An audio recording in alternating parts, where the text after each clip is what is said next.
Balak balabar kawat burinya, Bupati Bandung Dadang Supriyatna, ngajen ke kantor pertanahan Kabupaten Bandung, anu geus nganyatakeun zona integritas.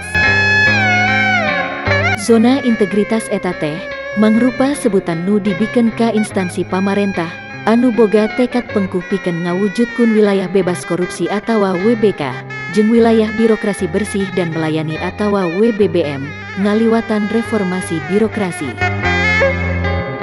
Bupati Bandung Dadang Supriyatna ngaloris, ihwal bewara pangwangunan zona integritas teh, mangrupa tarekah penting, pikeun ngagambarkeun tekad jeung komitmen dina ngajadikeun pamarentah Kabupaten Bandung jadi zona integritas, sebagai wewengkon anu bebas tina korupsi, jeung wewengkon birokrasi bersih sarta ngalayanan.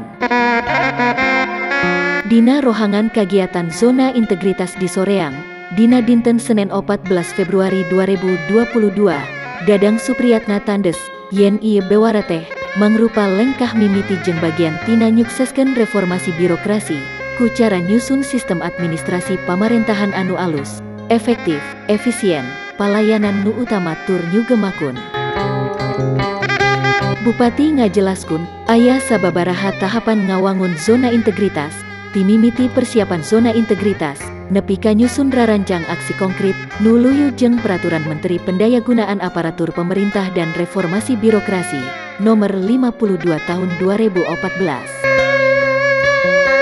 Sanggeus aya pernyataan ti pamarentah, yen aparatur daerah geus siap nyangking titel zona integritas, aparatur daerah anu ditunjuk minangka satuan kerja zona integritas, kudu nyiapkeun program kerja nu luyu jeung Peraturan Menteri Pan-RB, ngenaan padoman pangwangunan zona integritas, ka arah WBK jeung WBBM, di lingkungan kementerian lembaga jeung pamarentah daerah. Ku ayana bewara eta, Bupati miharep ka sakumna aparatur daerah, jeung aparatur sipil negara ASN, miboga akuntabilitas jeung kualitas kinerja anu leuwih hade, sangkan palayanan ka masyarakat leuwih optimal.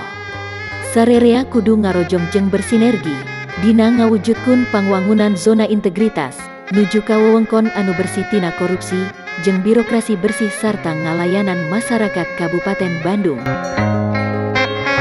Dina kasempetan eta, Bupati Dadang Supriyatna oge, ngajen kantor pertanahan Kabupaten Bandung, sabab geus ngaluarkeun 213 sertifikat, di bulan November 2020 hiji dugi ka Februari 2022.